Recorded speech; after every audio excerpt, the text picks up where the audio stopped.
এই পৃথিবীতে কেউ কাউকে জায়গা করে দেয় না, এখানে জায়গা করে নিতে হয়, ঠিক কিনা বলেন? আপনি যদি পরিশ্রম করেন, পরিশ্রমে যে ঘাম ঝরে শরীর থেকে, পরিশ্রমের ঘামে জন্ম নেয় সফলতার বীজ।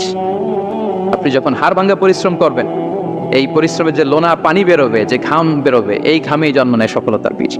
এবং সফলতার কোনো শর্টকাট হয় না প্রিয় ভাইয়েরা। অনেকে অল্পতে সফল হতে চায়, শর্টকাট খুঁজে, আসে না নাই? না, সফলতার জন্য আপনাকে লং কাটে যেতে হবে। ওখানে কোনো লিফট থাকে না, সিঁড়ি বেয়ে উঠতে হয়। অনেকে চায় যে সফলতার লিফটে উঠবো, সুইচ চাপবো, সাকসেসফুল ইন লাইফ। না, এত সহজ না, আপনাকে সিঁড়ি বেয়ে উঠতে হবে। তাহলে পরিশ্রমের কোনো বিকল্প নেই। এই দুনিয়াটা হচ্ছে পরিশ্রমের জায়গা, সংগ্রামের জায়গা। আপনি সফল হতে হলে আপনাকে পরিশ্রম করতে হবে, করতেই হবে। আর পরিশ্রমে কোনো লজ্জা নেই। আমি বিভিন্ন আমার আলোচনায় বলি, কাজে লজ্জা নেই। কিসে লজ্জা নেই? আওয়াজ করে বলুন সবাই।